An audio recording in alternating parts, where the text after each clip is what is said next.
everybody. You can see we're dressed special for the occasion today.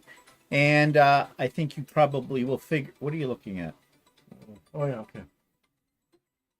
Walter's had a frustrating afternoon because we bought a new light for his sewing room yesterday at Costco. And it's really, really bright. He can never be happy.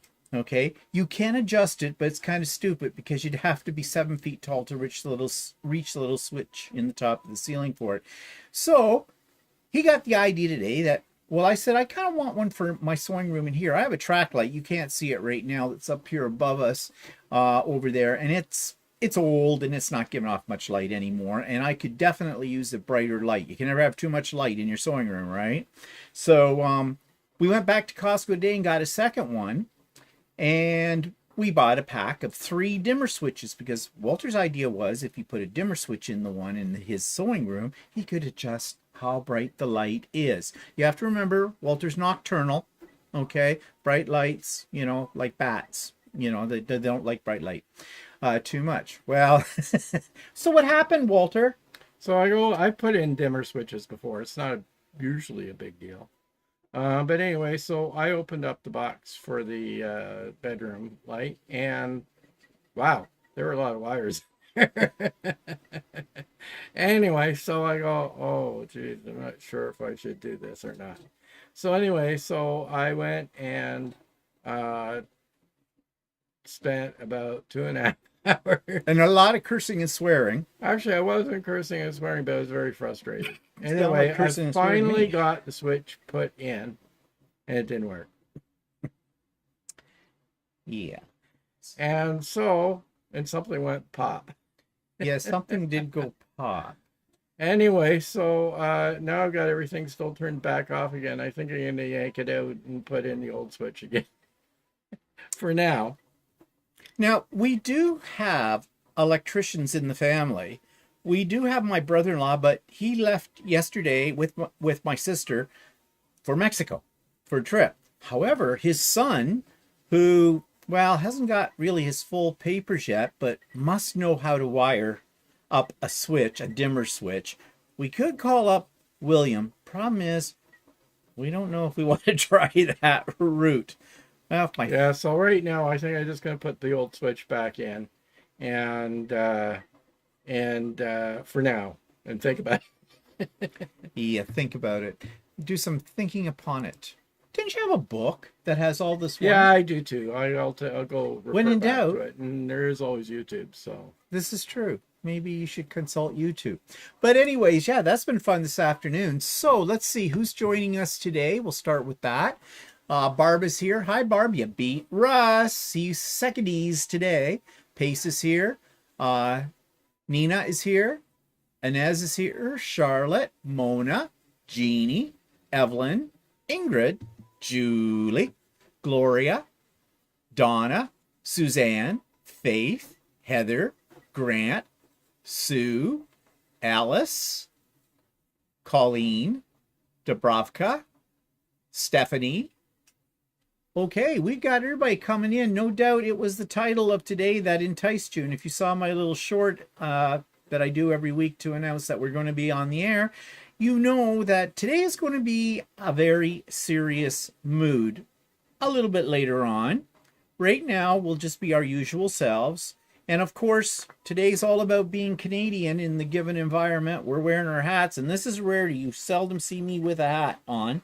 And I was surprised you actually found 2 hats in your collection that had Canada on them because I didn't figure you'd be able to find the hats, period. But he did. He found them. So let's start with what? Okay, yeah. So Russ asked. Yeah, Russ, it's a dimmable light. It's a dim. Yeah. So. Yeah. So yeah, we checked that out beforehand. But anyways, and the dimmer is compatible to it. So yeah. So if you saw So Chatty this week, you've already seen this, but you're going to see it again. Oh, I got the wrong picture up. Oh, I'm not going to go back and do it now, but you've seen this. This is the top for my cornered stars. This is a curse. This quilt's been a curse. I'm telling you. this is the redone one of it, but I have it now quilted and bound as well. I'll show it on Idiot Quilter. It's on So Chatty. If you saw So Chatty on Friday, so you saw it. I don't know how I got the. I should give them different names. Probably that would help. But anyways, yeah, I'll be talking more about this one and about the availability of the pattern on Idiot Quilter later this week. And I did this. It was a little what do I call it? Palette cleanser. It is a Creative Kiwi design. And we talked about this on So Chatty as well, but I just thought I'd show it to you again. It turned out pretty good. And yeah, it sits over where the sewing machine that I have in prominent display, that Colleen from Prince Edward Island, and I think she's on here, I think I saw her, come in, gave to us when we went down and visited her there. Was that wasn't last year, was it? 2023. I remember, because that's the year I had the car crash. Oh, that's right. So it's 2 years ago. God, it's 2 years ago. I was thinking it was just last year. But how time flies. But anyways, I thought this looks really nice, and I will show another picture of it on the Idiot Quilter, how I've got it set up now and everything. So that's what I've been working on. What do you got? You brought something down. Yeah, I was working on that bag, right? Yeah. I only have middle panel done, and I started working on the side panels before I decided. I thought I'd do some more today, but I didn't. I thought putting the dimmer switch in would take a half an hour. Hold it up so you can see it. You always do that, shouldn't I? Yeah. So you've got your That's the middle piece, yeah. Yeah. But you don't have any side pieces done yet. No, I'm working on a side piece, but like I said, He's a busy boy. I was gonna do it today, but then the dimmer switch started, and I thought, oh, I'll just put this in and continue as it. But no, 2.5 hours later, I still don't have the dimmer switch. Yeah. Okay. Well, whatever. So a few people joined us in the last couple of minutes. Joyce is here from Illinois. So you look good in the hat, and Walter looks good in his. Yeah, Walter always wears a hat, but he has like 50 of them. Yeah, I wear them. Doesn't know where they are. Because I don't like wearing them outside in the sunlight, because I don't have much protection up there. And I don't wear them because it gives me hat hair. I don't like hat hair. Actually, when I first started wearing hats, I hated wearing hats. But now it's sort of become a normal thing. Yeah, well, especially with your little toucan when you go out for your walk in the cold, you look like Nanook of the North. Yeah, my knob. Your knob? Where are you wearing the hat? What they call them beanies in the States. So. Beanies. They call them beanies, or in some parts of the States. I don't know if they all call them that, but it's toque. It's toque. Toque. Blubber. Lydia's here. Hi, Lydia. So anyways, what's coming up?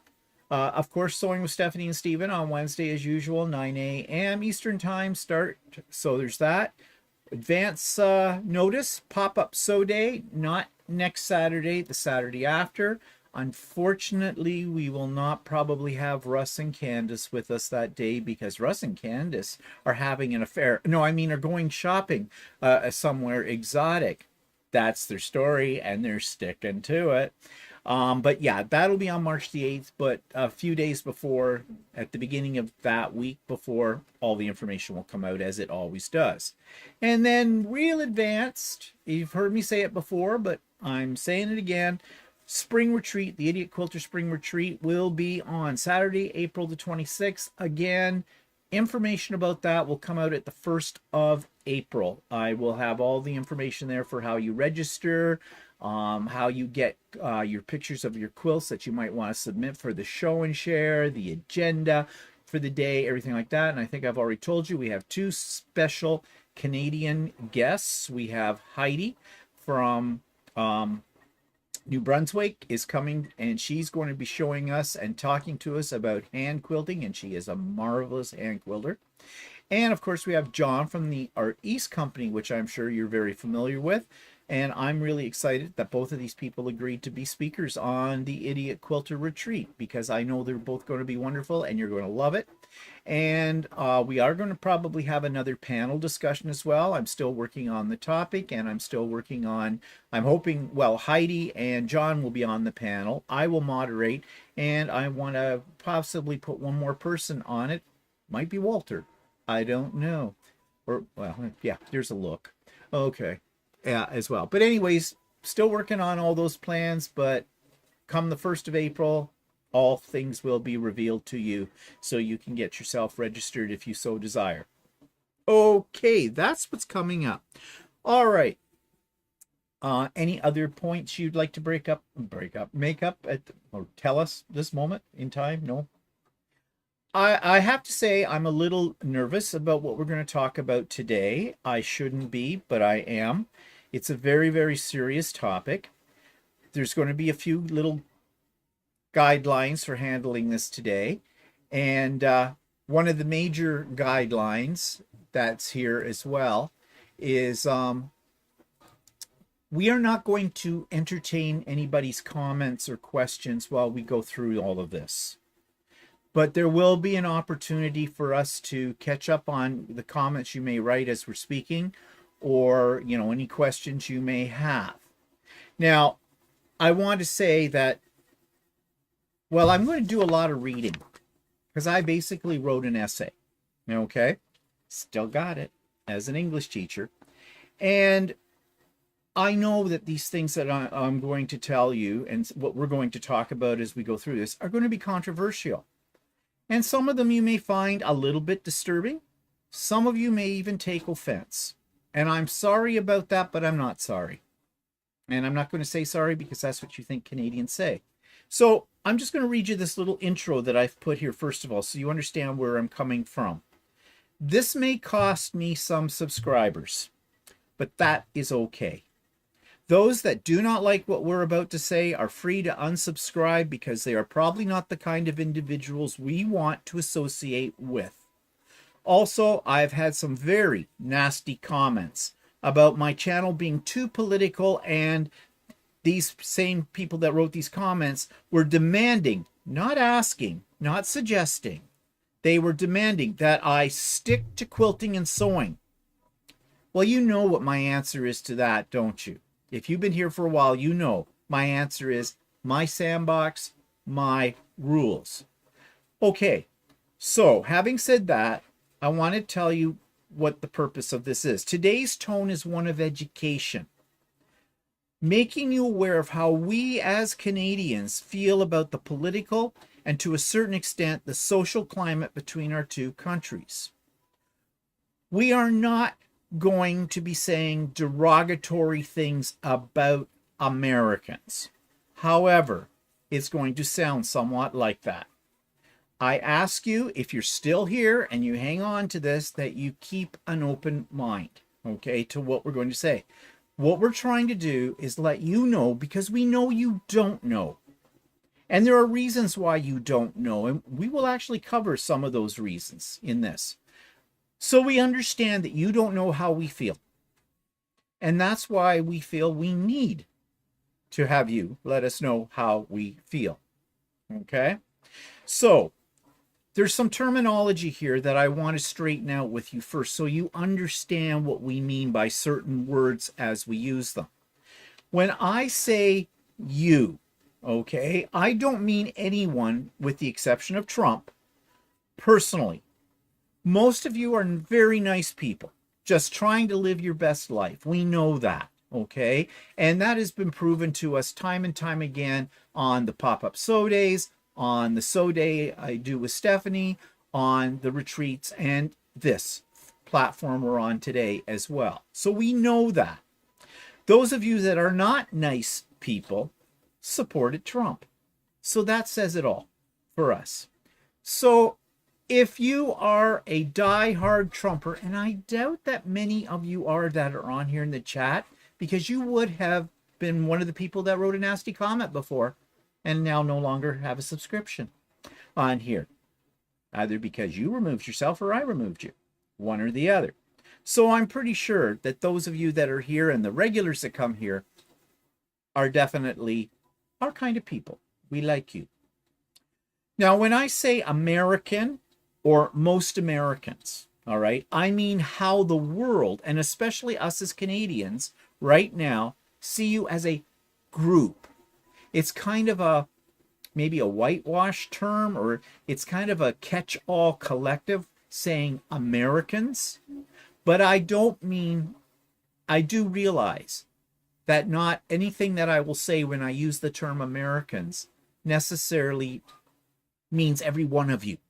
Okay?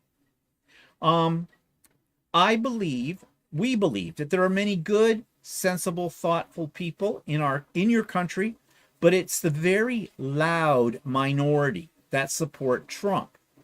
The rest of America dropped the ball as gatekeepers, however, and that is why we are in a situation we find ourselves in now. And by dropping the ball, I mean you didn't do enough to stop the inevitable. Again, when I say you, I am talking about America as a whole, not specific individuals.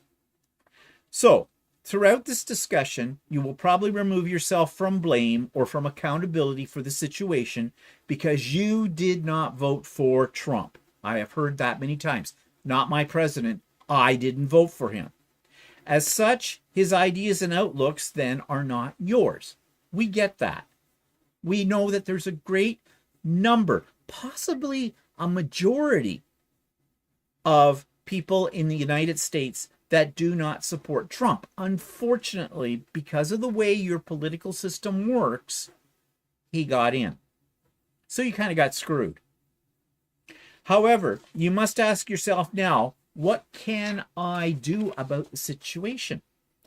Waiting 4 years for the next election is not the answer nor a viable action. And later on, we will come to suggestions for this. So, I found a little short video clip. Actually, it's not, the video clip I'm going to show you right now is 5 minutes long. I just took a section out of it. But I found it on YouTube, and it's going to give you a sense of what we as Canadians feel and why, as Americans, you have been ignorant to this. Now, here's another term for you, because I will use this word several times. Ignorant. Ignorant is not meant to be derogatory. It just means, when I'm using it, lack of knowledge or misinformation. That's what it means. It doesn't mean the derogatory context that some people use the word, oh, you're an ignorant pig. No, that's not how I'm using it. I'm using it in its true sense of the word. Lack of knowledge and misinformation. And we will address those issues as well. Okay, so here's the video clip. Now, this is done by an American. And this American, he basically looked at some news clips from our national news channel, the CBC, and he reacts to them.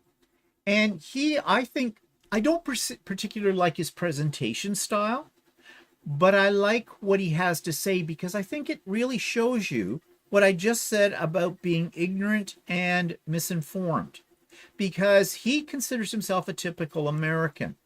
You may agree or disagree, but I'm going to show you this video anyway so you get the idea. And I'm just setting it up here.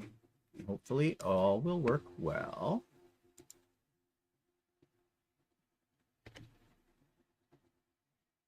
And here we go. The U.S. has long been a popular destination. According to the U.S. Travel Association, visitors from Canada topped the list last year with more than 20 million visits. It warns that just a 10% dip in these trips could mean a loss of $2.1 billion. Did they just say that as far as like travel and tourism is concerned, like Canada is the biggest like influx of people traveling into the United States? They said, hold on, I want to hear that one more time because this is like very, very important. Topped the list last. Hold on. According to the U.S. Travel Association, visitors from Canada topped the list last year with more than 20 million visits. It warns that just a 10% dip in these trips could mean a loss of $2.1 billion. I'm speechless. So this is like a real movement in Canada. Is that fair to say? Because this has not been talked about nearly enough in the United States, like how Canadians are really not traveling to the U.S. We depend on Canada for a lot of our tourism money, apparently. which makes sense. I just didn't know the actual statistics of like who's traveling to the United States. Makes sense that it would be Canada. It's very convenient for Canadians to do, just come across the border. And if 10% of that tourism goes down, America's going to lose billions of dollars. The whole point of these tariffs, theoretically, was to have America save money or gain money and help our economy. But just the threat of tariffs is already hurting the American economy because Canadians don't want to travel here, which is the logical, conclusion, the logical outcome of making these kinds of threats at other countries. They're not going to want to associate with us. And it feels like there wasn't a lot of foresight into some of the ramifications of this tariff stuff. Because even from just an economic perspective, just objective, this is already hurting the American economy. Like before the tariffs are even in place, in a sense. Jeez. WestJet has already seen a 25% drop for U.S. travel since Donald Trump's tariff threat. Wow! Come March, Air Canada will reduce its capacity for some flights south of the border. Travel agencies are adjusting too. We looked at our numbers and we're about 40% less over last year, some 40% less bookings to the U.S. for... I can't believe some of these stats. This needs to be shouted from the rooftops in the United States. Like, seriously. Like, these are scary stats. If you're American like me, it's like, it's getting very real very quickly. And I think for a lot of Americans, it's not real enough.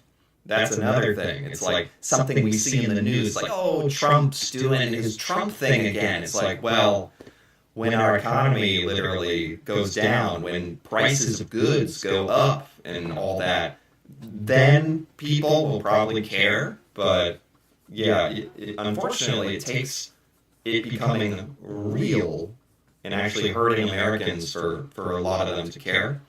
25% decrease, this guy's saying in his airline, 40% down in ticket sales to America from Canada. Leisure travel. He says customers are also questioning flying with U.S. airlines at all. That's true of this Canadian couple now selling their property in California. Wow. We go down there to finalize the sale. We'll be flying out of Toronto on a Canadian airline. It's not that. I think America kind of underestimated the resolve of Canadians in general. Like, Canadians are canceling trips to Disneyland. They're selling their properties in America. Like, there was an underestimation, a miscalculation in the Canadian pride and Canadian resolve to respond to all of this. And I think we're really starting to pay the price now. Here, let's see. That's the end of the clip. So that gives you some idea in a very short clip as to how Canadians are feeling right now. I have put the link to this entire clip. It runs about 27 minutes in the show notes below. I really think it's worth watching. The presenter's way of presenting is a little bit annoying, but the points are there. And you can see in his face, he is an American. He calls himself a typical American.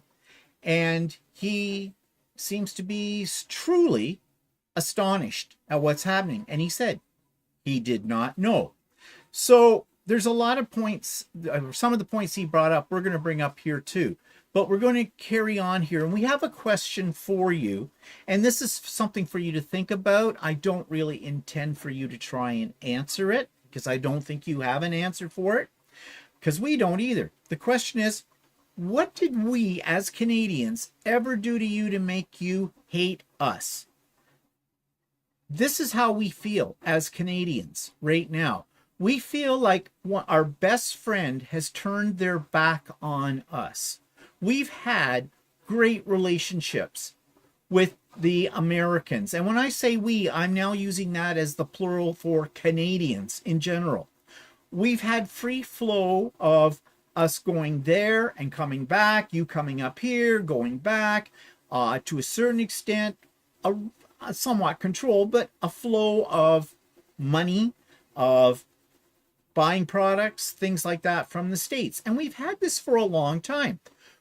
The last war we had with the United States, an actual war, was the War of 1812.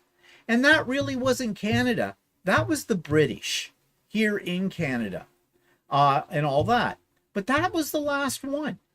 That's over almost, well, what? It is. It's over 200 years ago.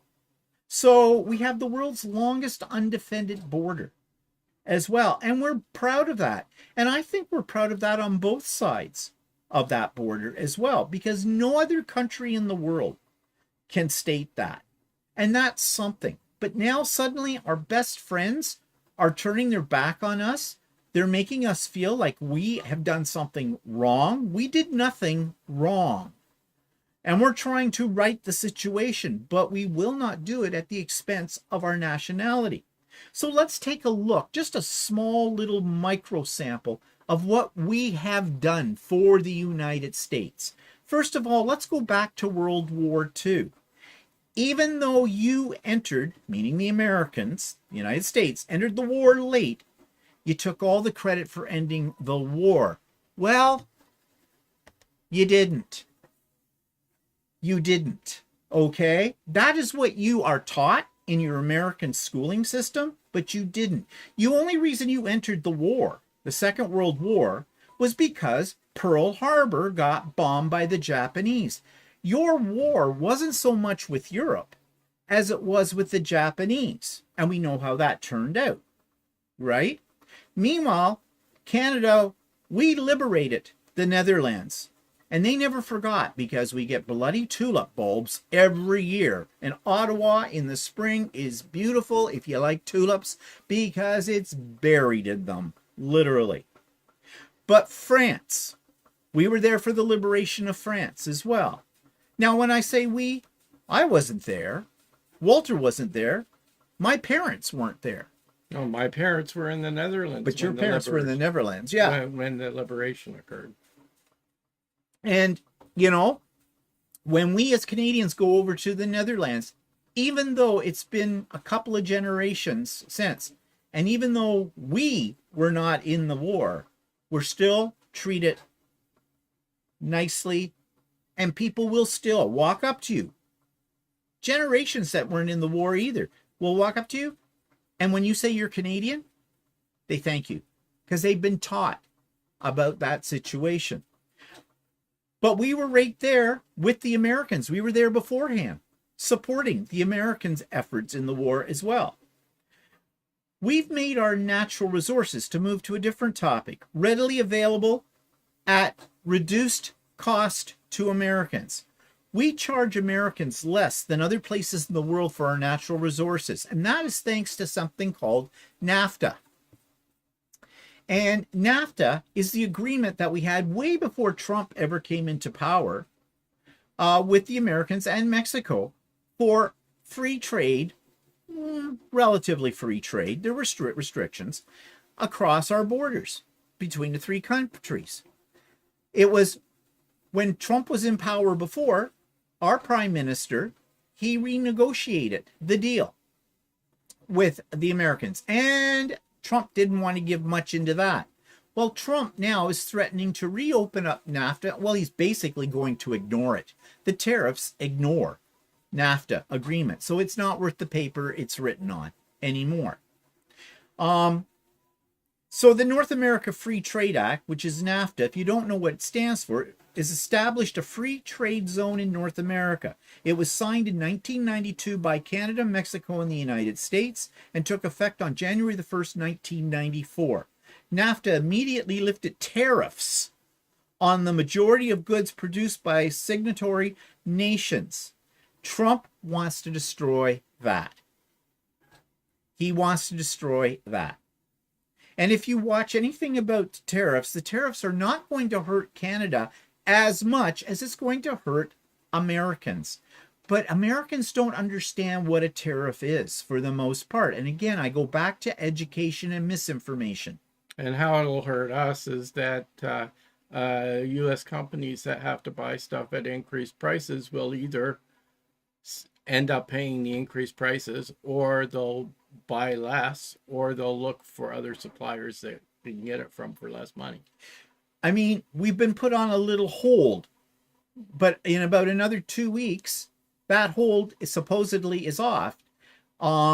Whether they actually go into effect, whether or not cooler minds influence Trump about this, which I don't know who can, with it, it's to be seen. But we as Canadians are pissed off about that, because we will survive the tariffs, but we're already looking to Europe, and Europe is really gung-ho about getting involved with us when it comes to our natural resources, because we're the leading country in the world that has the ingredients to make lithium batteries. Everything's got a lithium battery. Our lumber industry, our precious minerals, we have lots of them, and our oil. And we supply the majority of oil to the United States, of crude oil. Yes, the United States produces it, but they don't produce enough to cover their population. Whereas, so they have to supplement it with our oil, but they supplement it to the tune of about 54% of the supply comes from Canada. So that's more than half. And tariffs are going to make your gas, for the average consumer, you're going to start paying more than we pay for gas in this country. So it's going to affect everybody. But not only that, but you need gas for truckers, for trucks, to get food to your grocery stores, to get your products you like to buy in your department stores. Someone's got to cover that extra cost. It's not going to be the companies. They're going to pass it on to the consumer, as they always do all the time. Prices are already too high. Look at the price of eggs. That has nothing to do actually with this conflict. That has to do with bird flu. But yeah, we also supply about 2/3 of your aluminum that you get. You don't have enough aluminum, so you get a lot of it from us, and tariff on aluminum will cost you more money. And some of the northern states depend on us for hydroelectric power as well. That's going to make people's electric bills go up. It's going to hurt. It's going to hurt both of our countries, but it's going to hurt the average consumer in both of our countries, but it's going to hurt Americans more than Canadians. But you're not told this. And quite frankly, I don't think Trump has any clue about this. He's not listening to the economic specialists in your own country about this. Okay, let's move to a different topic. Lots of natural disasters in both of our countries over the last few years. I mean, the fires in California recently, all of that. Well, we've sent firemen, and we sent EMTs, and we sent water bombers as well, which is actually a Canadian technology as well, to help fight it. And in turn, Americans did send their firefighting forces to us when BC and Alberta and other parts of Canada were burning as well. But isn't that an act of friendship between our two nations? Now, of course, you did blame us for the poor air quality of the forest fires when the smoke was going down, but we had no control over that, okay? And that's just me being a bit jokey in this. But the point is, we helped you, you helped us. Isn't that the way friends are supposed to be with each other? Speaking of which, we supported you and helped you during 9/11. Now, I get emotional over this when I think about it.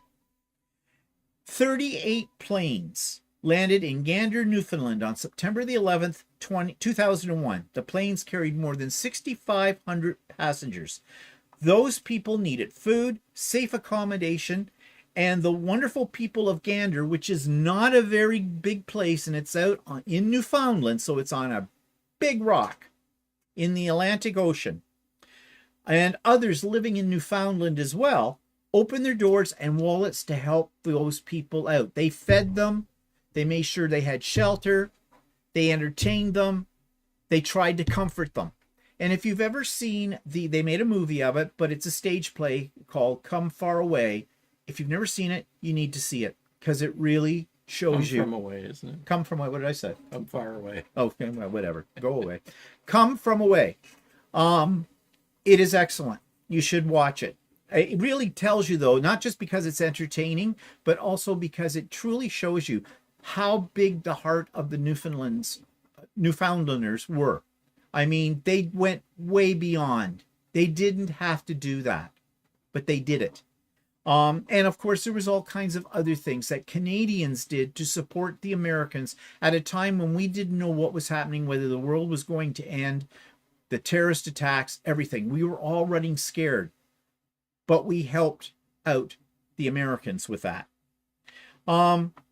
Speaking of helping them out in military situations, we have put our military forces, and yes, contrary to Trump's claim, we have a military. We do. Yes, it's not as big as the United States, but we have 41 million people to protect. The United States have over 340 million people to protect. So it's a numbers game, right? Also, we don't tend to sink as much money into our military as the Americans do, because we like to put our money into other things like healthcare, education, looking after our poor, all those kind of things. Those all cost money too. So it's a sense of priority. But the United States have always put a big dollar amount towards their military. But we've been at your disposal, our military has, in international conflicts that really have little to do with us. But don't friends have friends' backs in times of distress and need? We had your back. We saved Americans who were under siege in the American embassy back in 1979, I believe it was, when in the Middle East. It was called the Canadian Caper. It was a joint covert rescue by the Canadian government and the CIA of 6 American diplomats who had evaded capture during the seizure of the United States Embassy in Tehran on November the 4th, 1979, after the Iranian Revolution, when Islamic students took most of the American embassy personnel hostage, demanding the return of the U.S.-backed Shah for trial. We were there at great risk. The diplomats that we had there and the people working in that area put their lives on the lines for Americans in a place where Americans should never have been in the first place. So, yeah, but as I said, friends have friends' backs. Okay, move on to something like what the fellow in the video I started with said. We support your economy with tourism dollars, not to mention products we purchase from you. But Trump says that the Americans have been subsidizing us to the tune of $200 billion. No, you have not. Subsidies. We are not a third world country.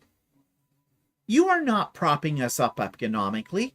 We have a very rich economy because of the things I've already mentioned, because of our natural resources, because of our manufacturing. But he makes it sound like if it wasn't for American money, well, we'd be nothing. Not true at all. And he makes up those numbers, as we all well know, off the top of his head. If you do fact-finding, you're not going to find any of that out there, what he says. It's basically lies. Lies. So, question. Those were just some of the things that you may or may not have known about, or you knew these things, but in a twisted way that has been delivered by Trump and his fellow bunch. So the question, why are you, again, the word you meaning America in general, so ignorant about countries and other countries in the world? Remember here, ignorant means a lack of knowledge. Well, let's start with your education system, okay? Your education system is lacking. And now your Department of Education and funding are threatened by Trump, which means that the overall quality of education in the States will suffer even more. So young people will learn less about the world and will become victims to misinformation. And there is so much misinformation out there already. And I'm not even thinking about the misinformation that comes from the Trump administration. I'm thinking about the internet and social media. All the stuff that floats around. It is so difficult to tell what the truth is. Well, how do you tell the truth? Well, one thing, you have to be educated that not to accept everything at face value. And that's one of the jobs of the education system with young people, because young people are gullible. They're innocent and they'll believe anything. So if you don't have an education system that is supported by money, by funding, if you don't have a Department of Education, where's that going to go? The teachers need support in order to do their job. Now,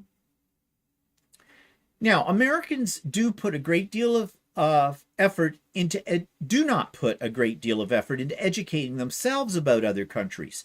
And you expect everything should be exactly as it is in the States, or that other countries, especially Canada, should be like the States. We're not. We are culturally very different. The States are a melting pot. You've heard this term before. When people come to the United States as immigrants, they must assimilate. Sounds like a Star Trek version, doesn't it? You will be assimilated. But not in Canada. We're a mosaic. We are very diverse from one province to another province, which is something, when he says 51st state, he's not taking into consideration, because he's ignorant about it, that each one of our provinces is unique. When people come into this country, we encourage them to a certain extent, keep their cultural beliefs, as long as it's not against the laws of our country and is not related to some form of hate speech or hate crime. We don't try to make them Canadian, because what is a Canadian? That's been a question we had back when we were in high school and before. We are all Canadians, but we could all come from different parts of the world. And we may have a different cultural outlook, different habits, or whatever. But we have one thing in common, and that is coming to the surface right now. We are Canadian, and we stand together. It's in our anthem. The true north, strong and free, we stand on guard for thee, O Canada. Regardless of the number of times the words have been changed. Americans stereotype us as polite people, and that for some Americans this translates into weak people, which can be taken advantage of. We are not weak. We are very strong. But here's the thing, and I have said this to people before, and to use a phrase that comes from a past American president, we talk softly, but we carry a big stick. We are loyal to our country. And when I say we again, I'm talking about all Canadians. We are proud to be Canadians. We do not want to be anything else but Canadians. The thing is, we don't necessarily go out and flag worship. We don't have a flag, although lately it's becoming this way now. We don't have our flag on every front lawn. We don't decorate our houses with the flag, except maybe at Canada Day. But you're saying right now, you're seeing if you drive around Yep. Canada, there's tons of people that have Canadian flags out now. That's right. Because with this, what Trump has done, a positive thing in a negative way, is he's brought our country closer together than it ever has been before. Even Quebec, who every so often rear the ugly head of separatism up, have said, one of their politicians just said the other day, separatism, the hell with it. It's on the back burner. We're fighting for our country, for Canada. So if you hear that from the Quebecois, you know that this is a serious business that's happening here right now. So many businesses have come to Canada as well to talk about not doing your research, not understanding what Canadians are all about. They've come to Canada, figured they were going to do really well, and they failed because they didn't do their research and adjust their companies to accommodate the unique Canadian lifestyle. And yes, it is unique. As a result, they failed. They assumed we like everything Americans like, that we are just like Americans. We are not. We are not at all. Example, Target, or as some people like to call it, Target, came to Canada. Right across the country, opening all these stores and the whole bit. Where's Target now? They didn't exist. They didn't manage to stay alive. Why? Because they used an American model for retailing. The one company that has survived is Walmart. And Walmart, as much as I would like to criticize them, and I can, the one thing they did do was their research on Canadians. And that's why they have survived. Restaurants have come and gone in here. We do not eat like Americans. So the fast food model that most American restaurants, at least the ones that are of the average level, not the high-end ones, whatever those are, there, do the fast food service idea, even if it's sit down. There was one chain that came in, well, a couple of chains that came in. 1 year ago, buffet style. What was that called? The one from, I can't remember now what it was called. It'll come to me. What, Sizzler? Yeah, Sizzler. Yeah. Sizzler.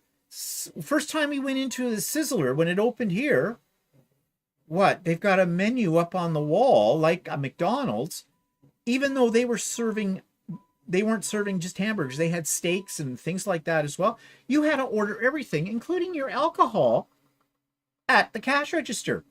Paid for it, got a number, sat down, and someone delivered it to your table. But you were paying higher level prices than what you were paying at McDonald's at that point in time. In fact, they were almost as much as some of the steakhouses in our area. And they didn't survive. That was an American model. That's not how we eat. But that may seem like a little thing. But if you're going to survive in our country as a business, you need to do your research as to what our lifestyle is. Yeah, like in our country, there's very few chain American restaurants. We have chain Canadian restaurants, but not chain American restaurants so much. So we're not the same. Now, you may have seen this little video clip I'm going to show you now. It is humorous. It was produced by a Canadian beer company some time ago, actually about 30 years ago. But I think it summarizes a lot of what I've been saying here very well. So I'm just going to get it up here on the screen for you.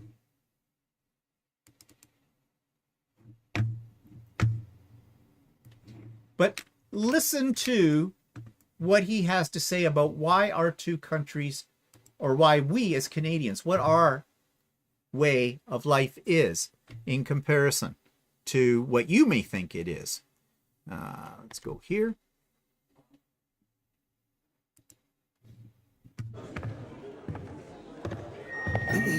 Hey, I'm not a lumberjack or a fur trader, and I don't live in an igloo or eat blubber or on a dog sled. And I don't know Jimmy, Sally, or Susie from Canada, although I'm certain they're really, really nice. I have a prime minister, not a president. I speak English and French, not American, and I pronounce it about, not a boot. I can proudly sew my country's flag on my backpack. I believe in peacekeeping, not police. Diversity, not assimilation. And that the beaver is a truly proud and noble animal. A toque is a hat. A Chesterfield is a coach. And it is pronounced Zed, not Z-Z. Canada is the second largest landmass, the first nation of hockey, and the best part of North America. My name is Joe, and I am Canadian. Thank you.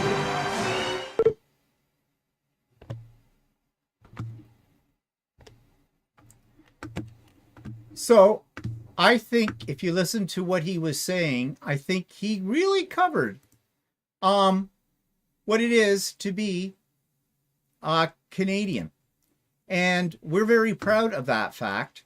And although it's done in a humorous way, I think the point comes across very clearly with that. I did put a link to that video if you want to watch it again in the show notes. I think there was another one done, a more up-to-date version. They did it at the Super Bowl this year as well, but I don't think it's as good as that one. That one's a Canadian classic, kind of like the House Hippo. But we have stereotypes of Americans as well. Okay. I mean, we realize that we make stereotypes as a people of the earth. We, of this planet, we have stereotypes for every nationality. But our stereotypes are kind of not flattering of Americans. And these are stereotypes that many people in the world share, because we've heard these stereotypes repeated over and over again anywhere that we have traveled in the world. And it's not flattering. Americans, as a people, are rude, loud, obnoxious, self-centered, and violent people. Yeah, not flattering, is it, that stereotype? I mean, at least people think we're soft and polite. But that's more extreme. But why? Why do people think this? Well, let's see. Those characteristics actually sum up who? Your current president, who's doing nothing to change this view. And we're not the only ones in the world that have this view. We make sure that when we are in places like Europe or other places in the world, that people know we are Canadian, because we get better treatment. If we went in and they automatically assume that our accents are not that much different from American accents, regardless of a boot or about on that. They will, we make sure they realize we're not American. Because if they think we're American, we're not going to get as good a treatment. That's sad. That is sad. Trump has no idea what diplomacy is either. And he's actually insulted our PM to his face, which makes general America population think it's okay to do the same thing to others within and without outside of their borders. Well, if the president can do that, then we must be able to do that too. And there's a whole lot of people, the downtrodden in American society, that have suddenly been empowered by the rudeness of the person who has the most power in their land. He doesn't understand diplomacy at all. I mean, I don't know how our prime minister, being called the governor of the 51st state of the United States, was able to hold himself back and not pick up a chair and hit that man in the head with it. That was a complete insult, not just to our prime minister, but to our entire country. Now, and remember again, you means the general American populace, not you as individuals, are constantly claiming everything in America is the biggest and the best in the world, with absolutely no fact-checking, i.e. the World Series. What other countries participate in this? It's American baseball teams and possibly Canadian. That's it. That's not the world. That's North America at the most. But it's the World Series. And that is just an example of, like, everything is bigger and better. Based on what? Based on what? We have traveled a lot of the world. And we have seen a lot of things that make what was supposed to be the best in the United States pale in comparison. We're going to the Birmingham Quilt Show. I have a feeling from the videos I've seen on YouTube that the Birmingham Quilt Show is better than QuiltCon. Yeah. You don't want to hear that. We'll see. We'll see. Maybe not. I don't know for sure, but we'll see. But it's just the point that everything is bigger. And that's arrogance. That's absolute arrogance. And Trump promotes arrogance because he's constantly giving us numbers and stats. And they're made up, like $200 billion subsidy. All the other things he talks about. And many Americans are believing him. Well, if you are ignorant, if you don't have the education, if you can't think for yourself, he is the president of the United States, so he wouldn't lie to you, would he? So, what do you think you will gain by making us the 51st state? How will that work? How will you actually make us that? You can't legislate us. You can't make laws to bring us into the fold of the American states because you can't make laws for Canada. You're not going to be able to buy us like he thinks he can buy Greenland because we're not for sale. So what are you going to do? Invade us? Maybe. But we won't go down without a fight. So, yeah, should we worry about that as Canadians? I don't think we should. And does the average Canadian want to be an American? And that was my next question, is why would we want to become Americans? We have a welfare system here. Yes, we pay taxes, but our taxes aren't any higher than yours. They're just put in different areas from yours, like our healthcare system. We know how bad the healthcare system is in the United States. You can't afford it unless you are making 6, 8-digit salaries with it.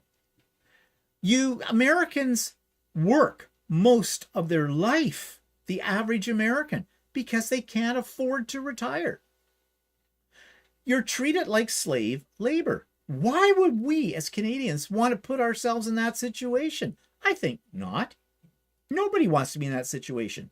Even the Americans that are in that situation.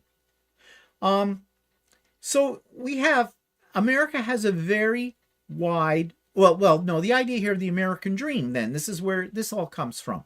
The American dream is basically, if you work hard, you can make it big, meaning you'll have wealth and power. However, in America has a very wide gap, and it's widening all the time between the poor and the rich. It's getting bigger. The middle class are being wiped out. You have the haves and the have-nots. And who is Trump playing to? The ones that are the haves, the 1%. In Canada, though, we too have a widening gap between the rich and the poor. However, we have welfare programs, government assistance programs, and a tax infrastructure that tries to make the gap smaller. It's not perfect, but it's something, and it's more than what Americans have. So Trump is dismantling any aid and social programs that exist. How will that make America great again if the people are suffering even more than they have in the past? That doesn't make any sense. Americans think universal health care, welfare, and high taxes are forms of what they think is socialism, which means communism to you.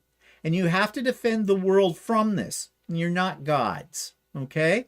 You feel that Canada is a socialistic country, therefore we're one step away from communism. We are not. And that's not what socialism means. Socialism actually means a government that makes laws and creates institutions to help society survive, live, a living wage, helping people who maybe can't help themselves. That's what socialism is to a Canadian. It's not communism. But of course, because Americans have been taught to fear communism, and I'm not saying you shouldn't fear communism, but it gives your government the impetus and the right in their mind to interfere as a result in the affairs of other countries with not always positive results, i.e., Vietnam, or even the Middle East, which comes from a long-standing paranoia that the world is out to get you. And you want to know something? Right now, it probably is, given your history.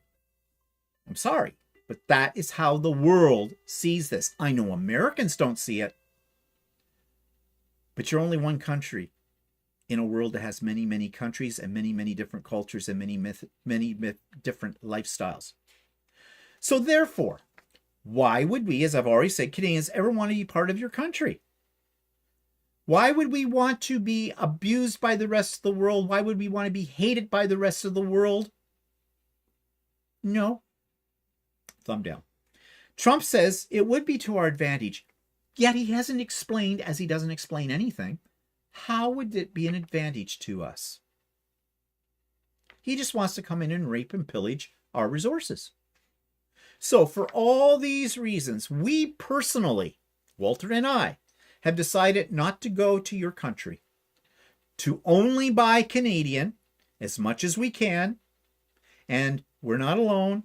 You saw that first clip, and that guy on there was talking about he didn't realize that Canadians were canceling their travel plans to the US, and we are the one country in the world that travels the most to the US, and that puts money into the economy. So we're taking that out. We're going to buy Canadian. When we go shopping now, we're constantly reading labels and everything to make sure that the money we're spending, the majority of it is going into Canadian goods, not American. And to continue, we're going to continue our political discussions because unlike many of you, again, Americans, we are not afraid to face reality and to do something about it. But you want to know something? You as individual Americans can do something about the situation. Make your unhappiness with this situation known to your local and state politicians repeatedly. Don't support businesses that support Trump, like Tesla. Write letters, emails, produce videos on YouTube or other social media platforms to state your unrest. Contact your friends and relatives, and if they support the given situation, talk to them. Even if you get blue in the face to help them see reality, wear them down. Protest against the government peacefully, not a January 6th situation. That protest against government cutbacks that take away support from compromised communities and groups. And above all, do the research and educate yourselves about the situation. Seek truth and become informed. Do not depend solely on limited sources of information like the off-stream media and the internet. Examine multiple points of view to come up with an informed and sensible perspective. Do not dismiss the situation by believing you can do nothing about it, because that is a defeatist attitude.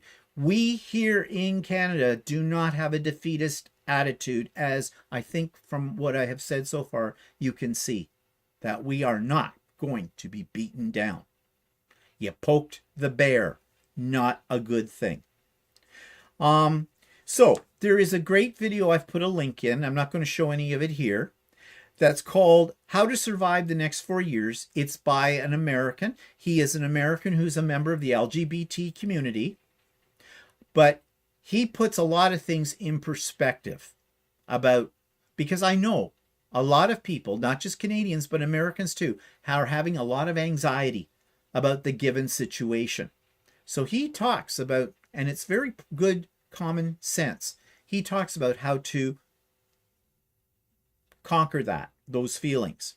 So what's the bottom line for Walter and myself? Okay. We will continue to fight against anyone or group who tries to take over and dismantle our identities as Canadians. I told you, we are proud Canadians, and we look good in red. We will use our channel, this channel, depending on a given situation, to discuss our concerns. Yes, we are a quilting and sewing channel, and that will remain our main focus. But from time to time, the need may arise when we need to speak out. We will not entertain derogatory comments that try to undermine or even threaten our existence as proud Canadians. I've already eliminated comments like that, and I've eliminated those individuals by unsubscribing them to my channel as well, and I will continue to do so. So I put, these will be deleted, and those that write them will be removed from our channel. We will, as always, entertain thoughtful and constructive comments and points of view. But the bottom line for us, besides being proud Canadians, it's our sandbox and it's our rules. And I'm sorry if you don't agree with that. If you don't like it, you have a choice. You don't have to be here. And one other point I want to make. Our livelihood does not depend on this channel. It does not depend upon the advertising at all. I didn't create this channel for money, and I have said that many times before. I created this channel to entertain, educate, and share a common interest with other people. And I will continue to do so. But I will not be commanded nor controlled by other people who have a different agenda. And if you're one of those people, and I have a feeling most of you are not, at least the ones in the chat, because I know most of you. But if you're one of those types, if you're a Trumper, and when I say Trumper, I'm not just talking about the person, I'm talking about the ideology that he is creating, then you aren't welcome here. Bye. Bye. Okay, I know that was long. I know that was preachy. But I feel very strongly that that was something I needed to say, especially with some of the nasty, very nasty comments that I've gotten from individuals who probably, in all fairness, are not regular subscribers or regular viewers. They're people who are very unhappy and decided they would try to pick on the poor, weak Canadian. You poke the bear. Okay, let us go way back here and see if people have comments. I'm exhausted. No, I think you silenced everyone. I think I did. Well, you know, I hope that what I said, and I thought about this very, very much so. Like I said, I wrote an essay, and I haven't written an essay in a long time. Still got it. I hope you can see the point of view that we are trying to educate you about. Bronca says, you go, Steve. I'm with you. Thank you. And Mary says she's already contacted all her senators and representatives. And you want to know something, Mary? Good. You're doing something. And you need to do it again. And repeatedly. They need to be bombarded. Because I have been watching YouTube videos that come from American sites, and it seems to me that there are Republicans, senators, and congresspeople who are not happy about the situation either, but they're so afraid of the Donald for one reason or another that they don't want to speak out too much against him. I think it will come. The more he does, the more unrest he's going to create within the borders of America. So I think it will come, but I think they need to be pushed to know that their constituents support them if they push back to all of these things. And the only way you can get that out there is by writing to them, calling them, writing emails, social media. That's how we do it in the 21st century.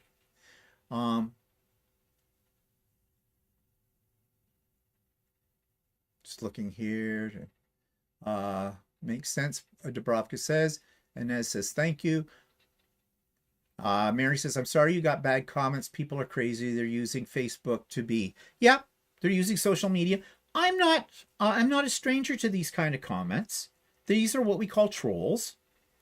But right now, trolls are picking up on the cues that are given to them by their president, saying it's okay. Say bad things about other people. There's no consequences.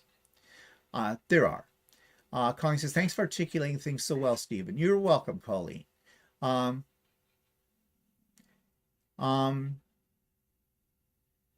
Mary says, mean, but they aren't doing anything. Yeah, exactly. Sherry says, I contact them every weekday. Good for you, Sherry. I know it's a lot to ask. It's tiresome, especially when you don't get any replies, or you get the standard reply if they even deign to give you a reply that, you know, is a pre-formatted AI kind of thing. But, you know, you just have to keep peppering them. Wear them down. Sweet Gary says, amen, amen. And Sherry says, thanks, Steve. So, yeah. So, I think most of you probably understand the sentiment behind what I have said about all of this. And we as Canadians take all of this very seriously. So. Yeah. This is not something that we're just going to pass off. No, we love our country. You know, our country has a different history than the States. Our country was not really born so much out of violent conflict. We didn't really rebel against England, against the king. But we've been here a long time, this country. We've been here longer than the United States, just not as a country. I mean, the Vikings came first to Newfoundland over 1,000 years ago. And then we had the French who came in. Now, they were exploiting our country, but we weren't a country for the fur trade. And of course, they did their nasty to the native people. Actually, they weren't so nasty to the native people. They actually worked with them because the natives could show them where the furs were and how to survive the harshness of the Canadian climate as well. And then the English came in. And the English basically tried to do the same thing here as they were trying to do with the United States, because the English wanted all of North America. Well, that's where the Americans came in and say, our country, our colonies, no. You are not going to tax us and take our money if you're not going to give us representation. And so we know how all that ended up, right? But then there was a spin-off in Canada. And my problem was the English weren't as strong in Canada at that point in time when they tried to take it over from the French. And basically they realized, if we don't allow the French to maintain their culture and their religion, then we're going to lose. Because we don't have the man force right now to really conquer them. So they said, hey, look, you guys keep your culture, you keep your religion, but you recognize us as the governing body. And that is why Canada is bilingual as well, why we have 2 official languages, and why Quebec has certain special rights over other provinces in Canada, because those rights reflect their culture. And it's been maintained. And that's what if I go back to what I said about being a mosaic, that's how we handle things like that in Canada. And the idea is to keep the peace. Because if anything, Canada is also known as peacekeepers, because look at all the conflicts across the world when they're trying to keep things from escalating or that, they call in the Canadians as a peacekeeping force. That's what we're known for. We're nice. Just don't poke us, because we might not be so nice then.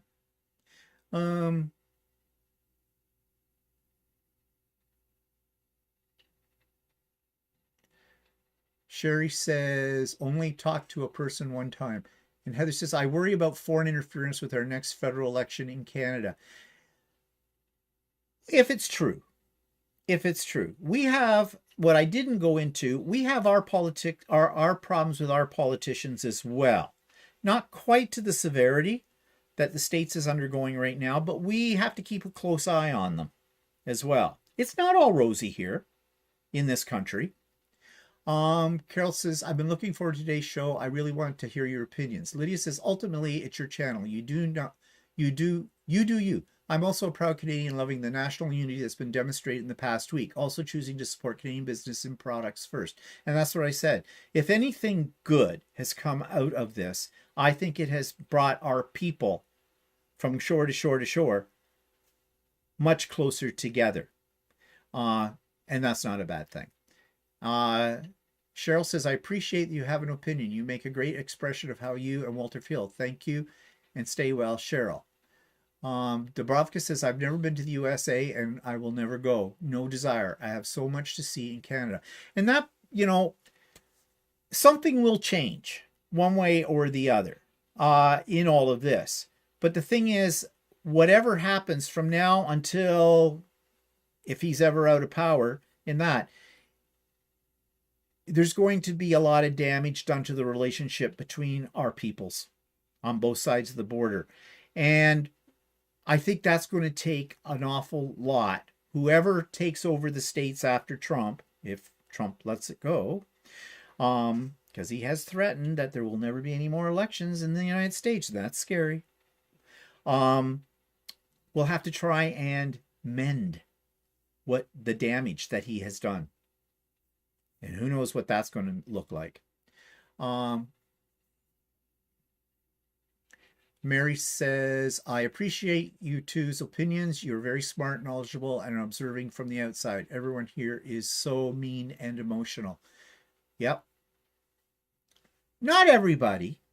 Like I said at the beginning, when I use Americans and I use the word you, I am not directing that to individuals. In fact, I am choosing to see people as individuals that they may not necessarily, well, you'll know very quickly what side they're on. And if they're on the wrong side of history, if they're on Trump's side, no, they're not a friend, they're mean, they're emotional, don't like them. And there's no place for them here. Denise says, don't assume kindness is weakness. Very true, Denise. And we don't, but Trump does. He thinks we're weak, and we're not. Like I said, we speak softly, but we carry a big stick. And that says the damage done is the sad thing. Yes, because we have always prided ourselves, of both sides, the peoples on both sides of the border, about our relationship. Like I said, we've been friends, good friends, for many, many generations.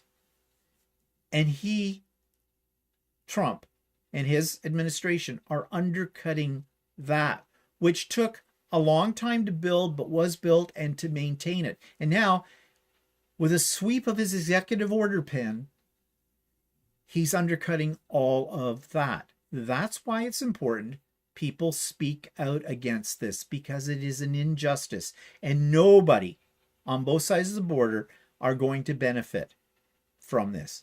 The only people that are going to benefit it are the 1%.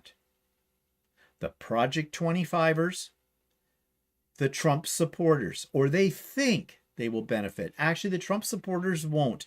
They're just plebes. He's stepping all over them. He's only concerned about one person, and that's himself. And the rest of the world is watching very closely. So, anyways, next week, we'll get back to our usual programming, whatever that will be. As I said, I don't want to talk on my channel all the time about politics because we're inundated with this information. We need to be aware, though. We need to fact find, but we don't need to have it consume us, because if that's just going to tear at us emotionally and mentally, and that'll affect our health. And none of us need that. We need to have our happy place, and we need to go there regularly with it. Okay, everybody. Thank you for tuning in today. Thank you for listening to what I had to say. I thought long and hard about this. I rewrote my stuff over and over again, but I felt it was necessary. So thank you for being with us today and listening to this, and I hope some of the things I have said to you have hit home and maybe enlightened you to a certain extent if you weren't already. Okay, guys, we're going to go. So see you next week on some of the channel. That is, if you're still subscribed. We'll see. Bye. Bye.